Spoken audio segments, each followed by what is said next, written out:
Right now, 20% of adults suffer from chronic neck pain. Millions more deal with severe insomnia. In many cases, the cause is sitting right at the head of the bed. We tend to blame our mattresses or our stress levels, but the true culprit is often the pillow. This animated cross-section reveals the core anatomical problem. When a human lies flat on their back, a specific void appears between the neck and the sleeping surface. Ergonomists call this the 11-centimeter gap. The human cervical spine has a natural inward-sweeping lordotic curve. If that gap remains empty, the neck bends too far backward into hyperextension.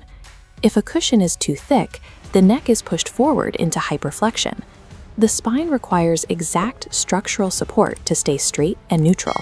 Yet modern consumer habits ignore this geometry entirely. When we shop for a pillow, we squeeze it. We look for loft. We buy based on how fluffy it feels, treating it as a comfort commodity rather than a structural tool. Ancient engineers approached the pillow differently, viewing it as a medical tool designed to lock this 11-centimeter alignment into place. In ancient Egypt, around 3000 BCE, people didn't sleep on feathers. They slept on rigid structures made of wood, stone, or ivory. This was humanity's earliest documented spinal support tool. Look at this photograph of an Egyptian artifact known as a humerus. Notice the curved crescent at the top. It was explicitly designed to cradle the neck, elevate the head to allow air circulation in the desert heat, and protect complex hairstyles from being crushed. These rigid headrests also carried profound religious weight. According to chapter 166 of the Book of the Dead, lifting the head mirrored the sun god's daily resurrection. Mathematically securing the neck in place was a magical practice intended to prevent the deceased from being decapitated in the afterlife. Meanwhile, ancient China developed a parallel tradition of hard and soft pillows that peaked hundreds of years later during the Song dynasty. This image shows a Chinese porcelain pillow. Notice the sculpted base supporting a completely unyielding top surface. This design offered specific medical utility. The dense porcelain actively pulled heat away from the skin during the summer. Chinese doctors believed the hard surface promoted clear thinking, and they even used smaller versions to stabilize a patient's wrist during pulse diagnosis. By prioritizing structural rigidity over softness, both the Egyptians and the Chinese successfully maintained strict cervical alignment, supporting the spine in ways our modern fluffy pillows do not.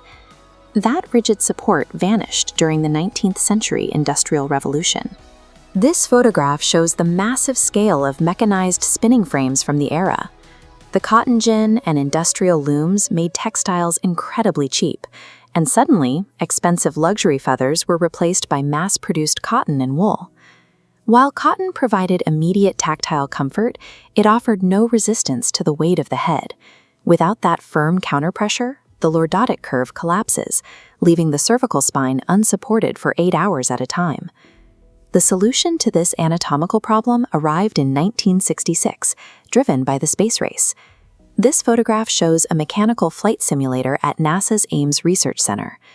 NASA needed a completely new material to protect astronauts from the crushing high G forces of takeoff and re-entry.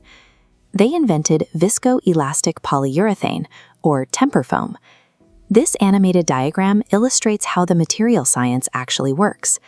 The foam features an open cell structure that softens upon contact with body heat.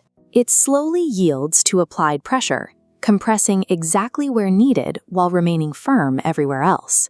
When NASA's patent expired, this aerospace technology transitioned to the consumer market. Memory foam allowed manufacturers to cast pillows that perfectly filled the 11-centimeter gap, providing the exact contoured firmness required to reduce chronic neck pain. It required mid-century space-age engineering to finally unite the strict functional support of an ancient stone headrest with the physical comfort demanded by modern sleepers. Memory foam, however, still relies on passive, static support. The newest frontier in sleep engineering is entirely active. Looking at this wireframe model, smart pillows contain embedded IoT sensors, accelerometers, and microphones to track sleep and monitor breathing. This crosses into active medical intervention. If the microphone detects snoring or sleep apnea, internal chambers instantly inflate, shifting the sleeper's head angle mid-slumber.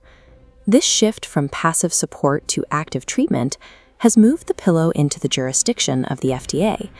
The agency is now classifying these smart pillows as medical devices, subjecting them to the same safety standards as hospital hardware. For the average sleeper, the clinical data provides a clear directive: replace synthetic pillows every 1 to 2 years. When you do, select the replacement based on clinical evidence and your specific sleep posture, rather than how soft it feels on a store shelf. By treating the pillow as clinical hardware, modern engineering is returning to the same medical priorities that defined Egyptian and Chinese sleep 5,000 years ago.